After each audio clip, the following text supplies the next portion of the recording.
Bismillahirrahmanirrahim. Assalamualaikum warahmatullahi wabarakatuh. Al-Fatihah ila ruhi sayyidina wa habibina wa syafi'ina Rasulillah sayyidina Muhammad ibn Abdullah sallallahu alaihi wa ala alihi wa ashabihi wa azwajihi wa dhurriyyatihi Allah ya'ala rijali wal jannah wa yanfa'una bi asrarihim wa anwarihim wa ulumihim wa nafaatihim wa barakatihim في الدين والدنيا والآخرة وجعلنا من حسبهم يرزقنا محبتهم ويتوفنا على ملتهم ويحشرنا في زمرتهم بالعافية والسلامة لهم الفاتحة. أعوذ بالله من الشيطان الرجيم. بسم الله الرحمن الرحيم. الحمد لله رب العالمين الرحمن الرحيم مالك يوم الدين. إياك نعبد وإياك نستعين اهدنا الصراط المستقيم صراط الذين أنعمت عليهم غير المغضوب عليهم ولا الضالين آمين.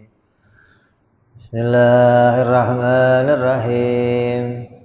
نويت تعلما وتعليما وتذكرا وتذكيرا والنفعا والانتفاعا والإفادة والاستفادة والحث على التمسك بكتاب الله وسنة رسول الله صلى الله عليه وسلم ودعاء إلى الهدى والدلالة على الخير ابتغاء مرضاته وقربه وثوابه وحسن الخاتمة مع اللطف والعافية salahil akibah. Bismillahirrahmanirrahim. Alhamdulillahirabbil alamin. Salatu wassalamu ala asyrafil anbiya'i wal mursalin sayyidina wa habibina wa syafi'ina wa maulana Muhammadin wa ala alihi wa sahbihi ajma'in. Amma ba'du. Qala musanniful kitab rahimahullah nafa'ana bihi wa bi'ulumihi fid dharain.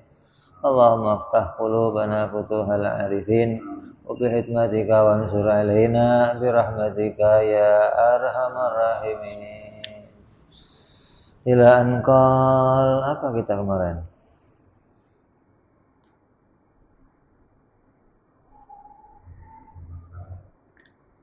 Mukhalafah masih ya? Masalah ya?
Sudah kita bahas tentang mustahilnya Allah mumasalah lil hawadis.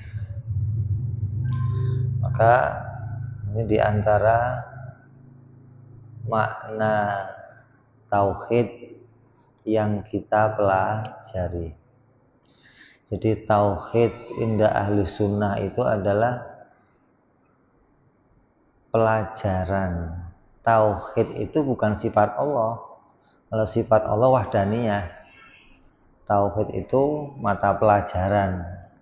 yang di dalamnya mempelajari tentang membedakan atau memisahkan mana yang menjadi haknya Allah dan mana yang menjadi haknya makhluk gitu loh. Orang yang bisa membedakan ini maka disebut orang yang bertauhid. Mana zat Allah, mana sifat Allah, mana perbuatan, mana zat makhluk, mana sifat makhluk, mana perbuatan makhluk. Ini makna tauhid yang sebenarnya. Nah, beda dengan orang-orang sekarang yang memaknai tauhid itu dengan wahdatul wujud, dengan mengatakan bahwa yang namanya tauhid itu ya meyakini bahwa wujud itu hanya satu gitu. Meyakini bahwa wujud itu hanya satu. Ya wujudnya Allah. Kalau ada yang meyakini ada wujud yang lain selain wujudnya Allah, berarti dia nggak bertauhid. Gitu. Jadi Allah itu wujud. Nah selainnya Allah nggak ada. Nah kita apa? Allah. Ya apalagi kalau kebuk masa. Jadi yang ada ini hanya Allah. Cuman kita ini Allah dalam wujud yang lain gitu. Wujudnya Allah juga. Itu makna tauhid menurut mereka. Namanya kelompok wahdatul wujud gitu.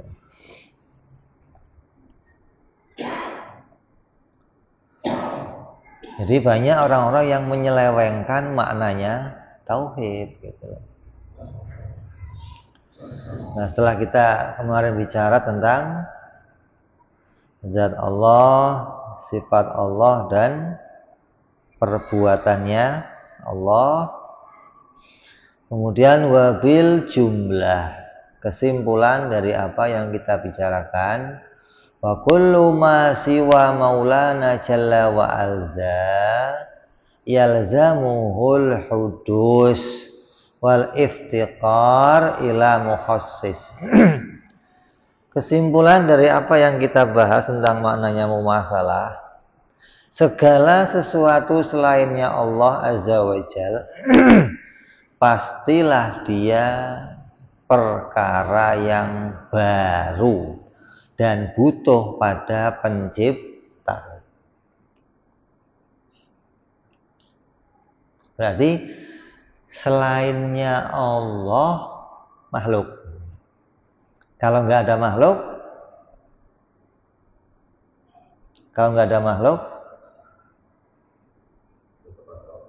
adanya hanya Allah, gitu loh. Nggak ada yang lain, nggak ada, gitu maksudnya. Karena selainnya Allah makhluk. Ini yang harus menjadi pedoman kita. Selainnya Allah itu mesti baru dan mesti butuh diciptakan. Wa maulana jalla wa azza yajibu lahul wujudu wal ghaniyul mutlaq. Dan hanya Allah lah zat yang wajibul wujud dan ghaniyul mutlak dan tidak butuh pada segala sesuatu. Hanya Allah saja gitu loh yang wajibul wujud. Yang asli wujud itu hanya Allah saja. Dan Allah tidak butuh pada segala sesuatu. Wa yalzamu idzan ayyakuna tabaraka wa ta'ala mubayinan likulli ma siwahu ayyan kana dzalikal ghair jirman au ardhon au ghairahuma in qadara anna fil alam ma laisa bijirmin wala ardhin. Bila demikian maka pasti Allah Subhanahu wa taala tabaraka wa taala merupakan zat yang berbeda dengan segala sesuatu yang selainnya. Jelas dong. Allah itu yang menciptakan, selainnya Allah diciptakan. Berarti Allah pasti berbeda dengan yang lainnya. Adapun itu yang lainnya itu apa isinya? Baik itu jirim, arot, atau selainnya jirim dan arot. Ada nggak? Ada nggak? Selainnya jirim dan arot. Ini pendapatnya ulama. Jadi sebagian ulama, yang paling banyak ulama mengatakan di dalam alam ini isinya cuman dua, jirim dan arot. Tapi ada yang mengatakan ada selain jirim dan arot ada gitu. Jadi ente mau pakai boleh, pendapatnya nggak pakai boleh gitu loh. Jadi kalau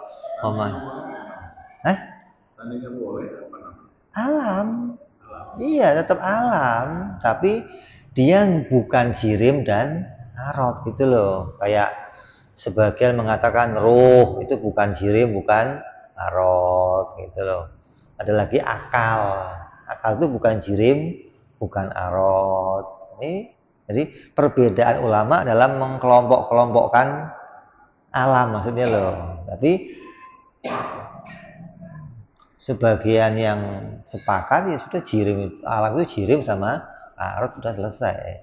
Nggak usah kita banyak cincong lagi maksudnya. Tapi kalau ada yang mau berpendapat, oh ini bukan Allah, oh bukan jirim arot, ya sudah nggak ada masalah. Allah mampu menciptakan apa yang Allah kehendaki gitu loh. Ente mau menamainnya apa udah ente atur aja, yang penting itu ghairullah gitu aja. Tetap namanya.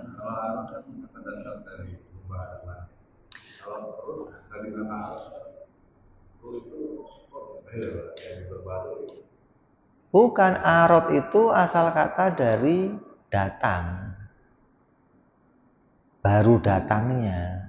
Gitu loh. Artinya sesuatu yang mendatangi jirim. Nah, jirim itu yang menjadi pokoknya, arot yang didatangkan pada si jirim, nempel sama si jirim namanya arot gitu loh. Nah, kalau ada nih alam tapi bukan jirim, bukan arot, ya boleh saja. Kok nggak boleh, kenapa? Tapi jelas dia alam gitu aja sudah, nggak usah di hawadis gitu maksudnya. Pokoknya kan yang jadi poin di sini selainnya Allah hawadis gitu loh. Mau jirim, mau arot, apa aja, mau kucing, mau itu namain apa kayak gitu loh. Yang penting selainnya Allah pasti makhluk hawadis gitu loh, baru dan butuh diciptakan oleh Allah. Ini kenapa kok ditekankan ini?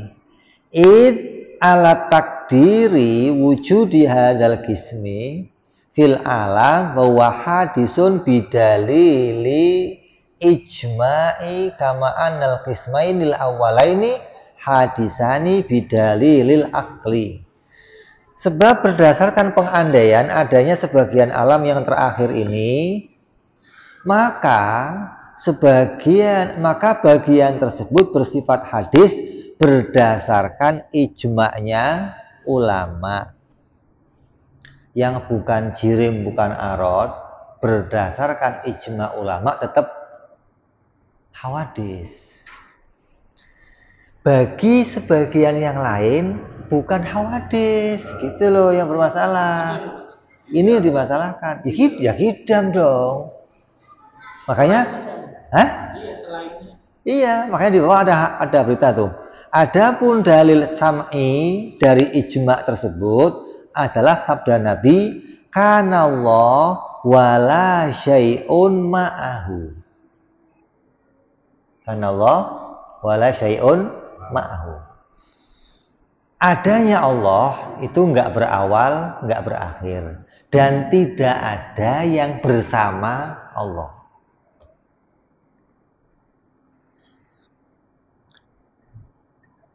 Ibnu Hajar Al-Asqalani tidak setuju terhadap pendapatnya Ibnu Taimiyah yang menganggap bahwa ada tambahan wala syai'un ma'ahu. Tidak ada dalam berbagai kitab hadis. Sebab substansinya sama dengan wala syai'un wairuhu. Yang jelas-jelas ada. Sebagaimana hadis sahih. Kana Allah wala syai'un wairuhu. Allah itu ada, sementara tidak ada sesuatu pun yang selainnya Allah. Ini perbedaan selainnya Allah dan bersama Allah, ini yang dibahas, gitu loh.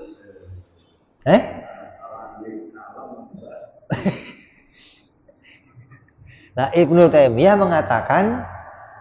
mengatakan apa? Allah itu ada dan yang bukan gak ada yang selainnya Allah, gitu. Tapi gak ada yang bersama Allah. Yang menyertai Allah gak ada. Kalau yang menyertai Allah itu nggak ada, bagi dia boleh saja ada yang selainnya Allah, tapi nggak bersama Allah, gitu loh. Makanya dia mengatakan ada beberapa dari perkaranya selain Allah yang qadim, hingga dari yang qadim itulah menjadi bahan untuk Allah menjadikan yang lain, gitu maksudnya. Jadi Allah itu bikin alam dari yang qadim tadi tuh, yang selain ada bahan bakunya. Ada bahan bakunya, gitu maksudnya. Nggak menyeluruh katanya. Nggak menyeluruh. Menyeluruh. Semua yang baru diciptakan, tapi dari yang qadim tadi. Ya, maksudnya nggak menyeluruh itu ada sebagian yang qadim itu, jadi qadim kan nggak diciptakan. Tapi kan bukan jirim arot, gitu loh maksudnya. Bukan jirim arot, tapi qadim, ya, berawal. Lah, dari yang qadim itulah Allah menciptakan sesuatu, gitu loh. Ma'ah. Iya. Iya itu. Kalau yang asli kan wala syai'in ghairahu, gitu kan. Nah, ini yang mau kita tekankan, gitu loh. Bahwa kita menekankan nggak ada yang selainnya Allah, nggak ada, gitu loh maksudnya. Selainnya Allah pasti baru, nggak ada yang qadim selain Allah, nggak ada. Selain Allah pasti baru dan butuh diciptakan oleh Allah, gitu. Ini yang mau ditekankan maksudnya. Karena ada perbedaan pendapat di dalam pendapatnya orang-orang Mu'tazilah atau orang-orang pendapat Ibnu Taimiyah. Kalau Ibnu Taimiyah itu bukan Mu'tazilah, Wahabiyah lain lagi nih. Kalau Mu'tazilah ikutnya Ali Jubai, sebelumnya lagi nih. Kalau Ibnu Taimiyah pengikut sekarang Wahabiyah, gitu loh. Abdul Wahab, terus Syekh Utsaimin, Syekh Ibn Bas, itu pendapatnya ikut ke sana tuh, gitu loh.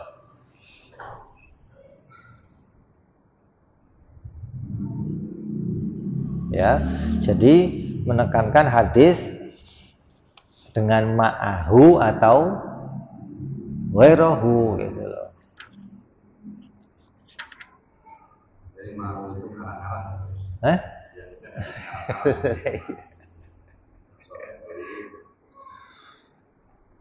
Wabihima yutawassalu ila ma'rifatillahi ta'ala wa ma'rifati rasulillahi alaihi wassalatu wassalam hatta sohalana ayyastadilla bin naqli anhum an hudusi dalikal qismil maqdur. Kemudian kehudusan jirim dan arot dapat menjadi pengantar yang mengantarkan kita kepada ma'rifat terhadap Allah dan terhadap Rasulnya alaihi wassalatu wassalam, sehingga sah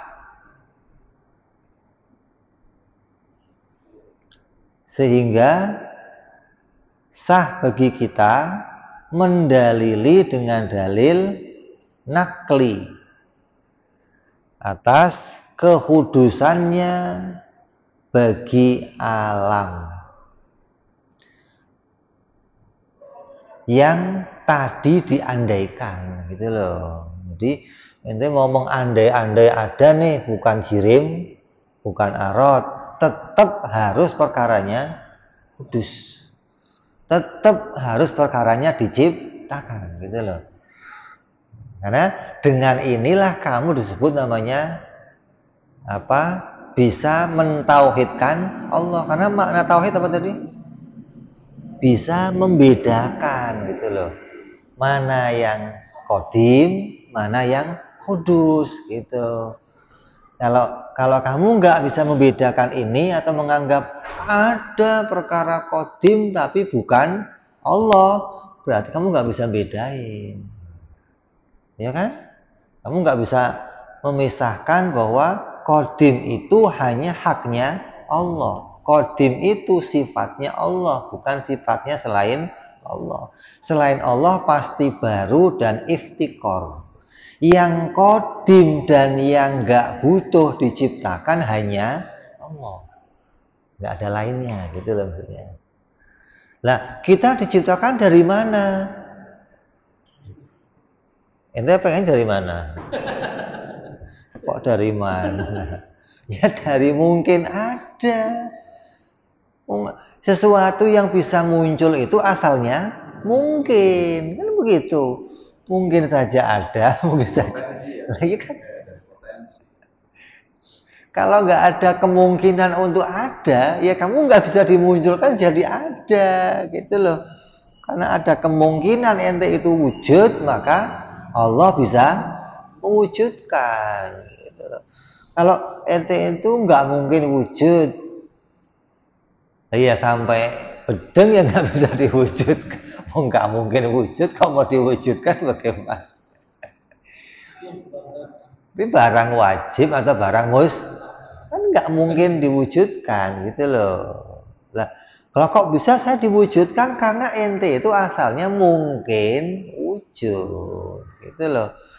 Punya potensi untuk diwujudkan. Jadi sehingga sah bagi kita untuk berdalil dengan dalil nakli dari mereka atas kehudusan bagian alam yang diandaikan tadi. Andai, gitu loh, ada alam yang lain, tetap dengan dalil nakli tadi, dengan dalil hadisnya Nabi tadi, kita berdalil bahwa itu pasti baru. Id la yasluhu lil uluhiyati qat'an bidalili burhanil wahdaniyati wal ijma'i ala hudusi kulli ma siwal ilahil haq tabaraka wa ta'ala. Sebab secara qat'i tidak pantas menyandang sifat uluhiyah dengan burhan atas keesaan Allah dan ijma atas kehudusan segala sesuatu selain Allah yang hak tabaraka wa ta'ala. Artinya dengan dalil yang qat'i nggak bisa disebut dia itu Tuhan kalau nggak wahdaniyah, gitu loh. Karena Tuhan harus wahdaniyah, nggak mungkin Tuhan kok 2, 3 atau ada yang mungkin jadi Tuhan selain, nggak mungkin. Tuhan harus wahdaniyah, itu qat'i itu. Andai mungkin ada yang lain bukan Tuhan, dia gitu aja. Kok ada 2 barang yang sama, pasti dua-duanya bukan Tuhan. Oh ini kodim, ya bukan Tuhan, nggak mungkin terjadi. Karena kodim itu nggak mungkin dua, nggak mungkin. Kalau ada dua, mesti ditanya duluan mana. Leo ada dua. Ada pertanyaan. Jadi nggak mungkin ada yang selainnya Allah kodim tapi bukan Tuhan. Oh, yang Tuhan hanya Allah, tapi ada kodim yang lain, tapi dia bukan Tuhan. Nah itu munculnya bagaimana gitu? Berarti apa? Enggak apa? Berarti ada yang bersama Allah gitu loh. Ya kan? Ada yang bersama Allah. Tapi bukan Tuhan gitu loh. Kalau makhluk nggak ada yang bersama Allah. Tapi kalau selain makhluk ada yang bersama Allah dan bukan Tuhan. Nah ini kemunculannya bagaimana gitu loh. Tahu-tahu kuceluk muncul sendiri. Ini akal nggak bisa paham gitu maksudnya begitu itu. Lah masa sih Tuhan mau bikin alam dari nggak ada apa-apa atau dibikin gimana? Akal nggak bisa paham. Lah ente kira tukang, kalau tukang ya nggak bisa mau bikin rumah dari nggak ada apa-apa atau apa? Dari material. Lah ente kok ini yang demikian namanya nggak bertauhid gitu loh, nggak bisa bedain mana perbuatan Allah, mana perbuatan makhluk gitu loh maksudnya. Allah menciptakan yang nggak butuh alat, nggak butuh perabot, nggak butuh bantuan, nggak butuh sarana gitu loh. Bukan berarti sama kayak kita. Oh Allah ya ada, kita ini ya ada bahannya. Iya kita ada bahannya, bukan Allah bukan kitanya ada bahannya. Manusia dari mani namanya, atau dari tanah. Nah pertanyaannya tanah dari apa? Kalau manusia dari tanah dari apa? Debu dari apa? Harus ujungnya apa? Mungkin gitu loh. Kalau ujungnya nggak kemungkin ada, mau dari mana? Makanya ini yang jadi perbedaan makna tauhid antara kita Ahlussunnah dan para orang-orang Wahabiyah di situ diantaranya. Gitu loh.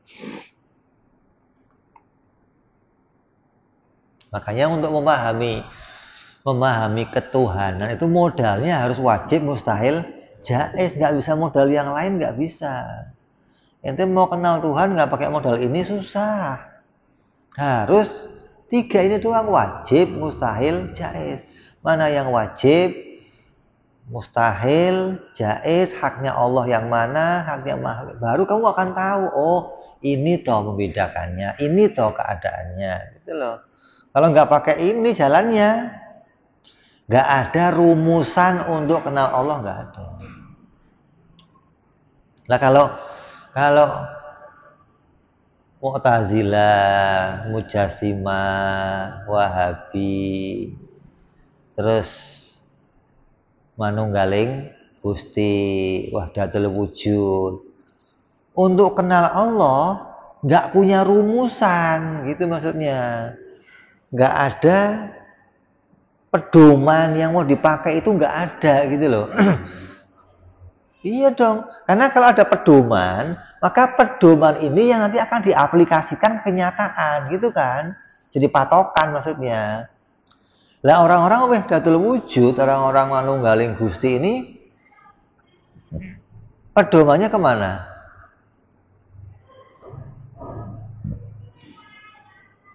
Kasyaf. Kasyaf. Jadi dikasyaf sama dia. Kasyaf itu apa ya?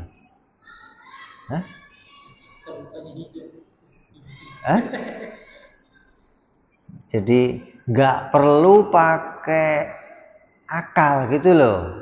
Akal nggak penting kata dia untuk kenal Allah. Hah? Iya, kalau kasyaf ini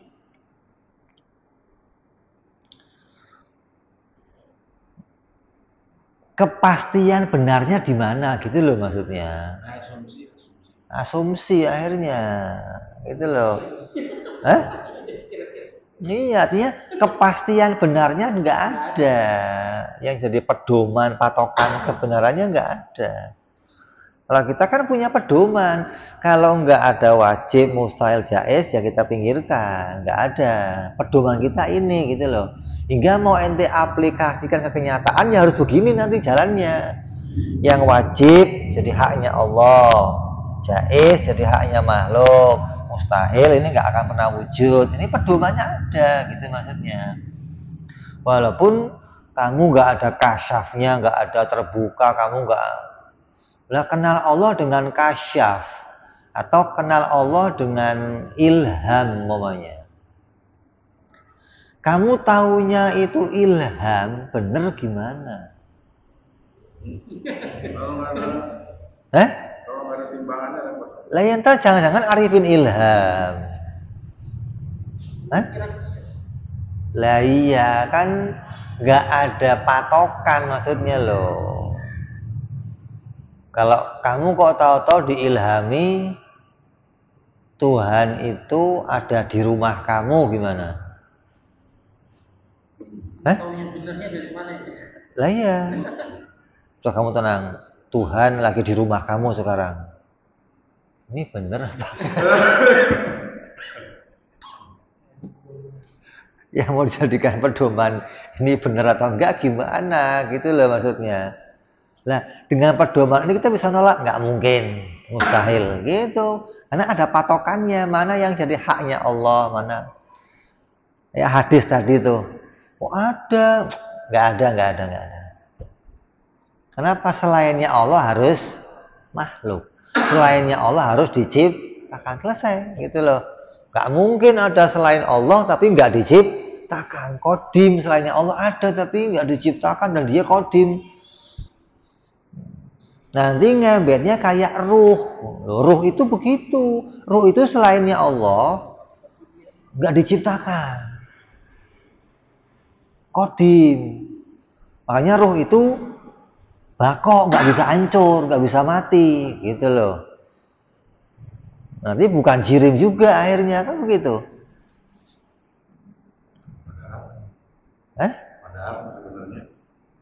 Ruh. Lah ya ruh ya jirim dong. Ruh itu ya perkara arot apa namanya? Jirim arot dong. Ruh itu min amri Rabbi. Min amri Rabbi itu min fi'li Rabbi. Boleh diartikan gitu kan. Berarti perkara yang diciptakan oleh Allah. Berarti perkara yang kalau bicara keadaannya ruh seperti apa mungkin kita nggak tahu. Gitu kan. Tapi kalau ruh itu bisa dipindahkan dari jasad kita, dipindahkan, dimasukkan lagi, ya mesti jirim lah. Kalau nggak jirim apa dong? Nah kalau arab nggak bisa keluar masuk, emang ya bisa. Ini kacamata bisa keluar, lah ya jirim mesti dong, masa bisa masuk ke tubuh kamu bisa keluar kok bukan jirim, bukan? Nah terus apa gitu loh. Jadi walaupun kita nggak pernah tahu apa itu bentuknya ruh, seperti apa ruh, warnanya ruh itu apa, tetap kita meyakini ruh itu jirim gitu aja. Mau jismunnya itu latif, mau jismunnya apa, yang penting pasti jirim gitu loh. Karena pembahasan ruh ini hanya satu ulama yang paling kuat membahas, yaitu Mazhab Maliki. Mazhab yang lain nggak pernah bahas ruh. Di Mazhab Maliki dibahas ruh itu bentuknya seperti manusianya. Hanya saja dia transparan gitu loh. Ketika nanti keluar ya kayak manusia sama. Bentuknya cuman transparan gitu. Nah, kayak hologram gitu loh. Ketika menyatu nanti, berarti ruh itu ada di seluruh tubuh kita. Gitu maksudnya loh. Ruh itu ada di Ya, memenuhi badan kita. bukan di bagian tertentu, bukan gitu loh maksudnya. Ini pendapat ini yang kita pakai dari mazhab Imam Malik. Lah, setelah ada pendapat ini, kata mazhab yang lain nggak perlu ada pembahasan. Perlunya apa gitu loh bahas. Artinya hukumnya nggak ada kewajiban, malah adanya larangan. Kalau salah bahas, malah kamu itu nggak usah dibahas gitu loh. Nggak ada kepentingan. Jadi kita hanya meyakini bahwa semua yang selainnya Allah pasti makhluk. Semua selainnya Allah pasti butuh kepada Allah. Pasti diciptakan. Nggak ada yang qadim selain Allah, nggak ada. Gitu aja. Faqad bistabana laka, maka bila ini sudah jelas buat kamu, alla mislalahu jalla wa azza aslan. Sungguhnya sama sekali tidak ada misal bagi Allah Subhanahu wa ta'ala. Li'anna tabayuna fil lawazim dalilun ala tabayuni fil malzumat. Sebab perbedaan dalam hal yang lazim adalah dalil bagi perbedaan dalam malzumnya. Ada lazim, ada malzum. Kalau ada lazim, pasti ada malzum nggak? Ada. Lah kalau ada malzum, gitu, jadi jangan dipatokan gitu loh maksudnya. Karena boleh saja ada yang satu, ada yang lain. Ada satu, nggak ada yang, boleh saja, nggak harus dipatokin. Oh kalau ada ini harus ada yang lainnya, enggak. Kayak apa namanya, laki sama perempuan. Ada laki pasti ada, ya nggak harus, boleh aja laki semua. Emang kenapa kalau laki semua? Nggak bisa. Kalau ada suami, ada istri, boleh aja begitu kan? Bukan berarti kalau apa namanya, nggak ada suami istri, nggak ada semua yang lainnya, ya boleh aja ada yang lainnya. Jadi jangan terus digandingkan kalau ada Allah pasti ada makhluk. Ini bukan suatu kelaziman maksudnya. Allah itu tetap ada tanpa ada yang lainnya, bukan perlu digandengkan. Lah, adanya yang lain pasti karena adanya Allah. Tapi adanya Allah nggak berkaitan sama adanya yang lain gitu loh. Jangan dijadikan kelaziman keduanya maksudnya loh. Maka banyakkan orang begitu memahaminya, kalau ada Allah Tuhan, ya ada makhluk. Kalau nggak ada makhluk, nggak ada Tuhan. Ya apa hubungannya?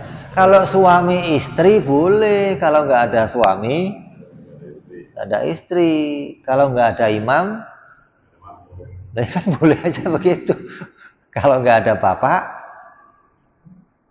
nggak ada anak, boleh aja begitu. Tapi jangan, oh kalau ada Tuhan pasti ada makhluk. Kalau nggak ada makhluk, wah apa hubungannya?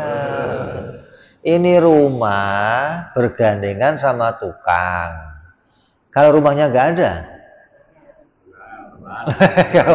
hubungannya apa? Emang kok jadi tukang ikut nggak ada sih gimana? Jadi jelas buat kamu, sama sekali nggak ada yang semisal bagi Allah Subhanahu wa ta'ala. Jadi jangan dijadikan lazim malzum seperti yang lainnya maksudnya. Ya. Jadi ini kita jelas membahas tentang maknanya mumasalah lil hawadis, nggak ada yang semisalnya Allah, nggak ada. Pada zatnya kek, pada sifatnya kek, pada perbuatannya nggak ada. Oh, ada zatnya nggak sama kayak Allah, tapi sifatnya qadim namanya. Ya kan? Zatnya beda dengan zat Allah.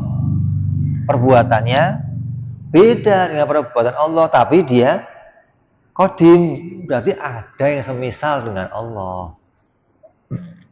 Kita mengimani bahwa nggak ada yang semisal dengan Allah. Zatnya, sifatnya, atau perbuatannya.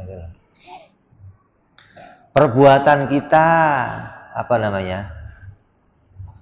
Kasab ikhtiar, usaha. Usaha itu hanya mencari apa? Gandengan. Mencari alam, mencari gandengan. Dan ketika sudah nemu gandengan, berharap Allah menjadikan hasil. Ente sakit, nyari obat. Yang dicari obat yang apa? Yang cocok. Nah itu yang cocok. Kalau udah cocok, berharap sembuh gitu loh. Sakitnya pusing, obatnya entrostom umpamanya. yang dicari kan kecocokan. Nggak cocok enggak gitu aja gitu loh. Itu usaha gitu loh, karena usaha itu bukan menjadikan, bukan, nggak ada. Perbuatan makhluk yang bisa menjadikan nggak ada, menjadikan hanya perbuatan Allah gitu loh. Sifat qadim sama baqo hanya sifatnya Allah. Zat yang bukan jirim, bukan arad, ya hanya zatnya Allah gitu aja. Jangan dibikin ada bukan jirim, bukan arad, bukan Allah.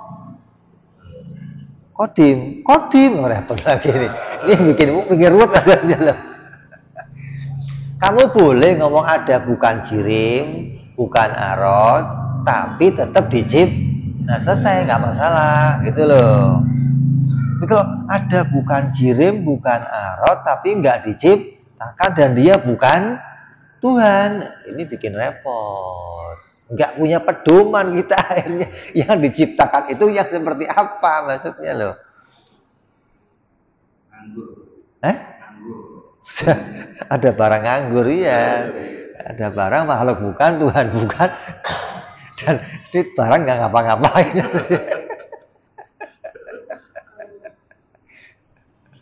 Kayak kamu punya rumah, ada barang di sebelah rumah kamu, nih barang siapa nggak jelas.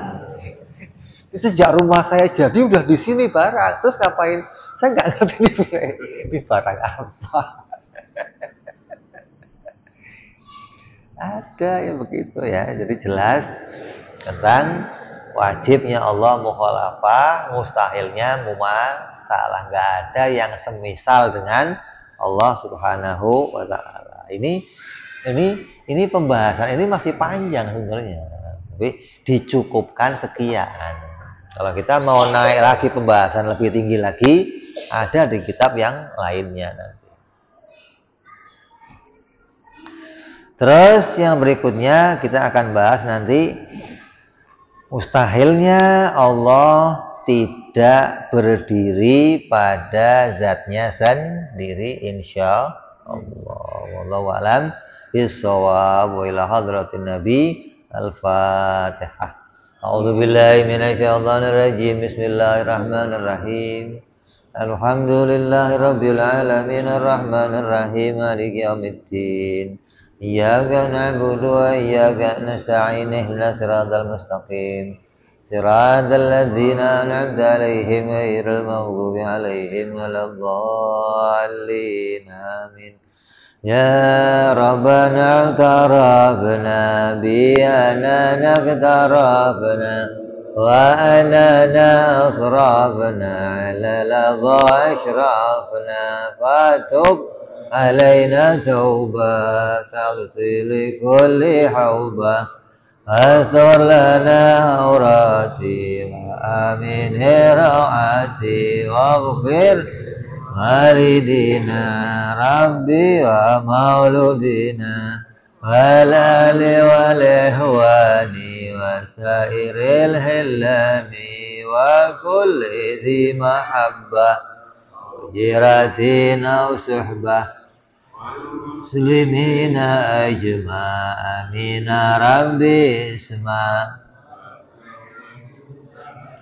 لا باكتساب منا بالمصطفى رسولي نهضى بكل سولي صلى وسلم ربي عليه عند الحب وآله وصحبه عدد طاس صحبي والحمد للإله في البدء والتناهي سبحان ربك رب العزة عما يصفون سلام على المرسلين الحمد لله رب العالمين. Assalamualaikum warahmatullahi wabarakatuh.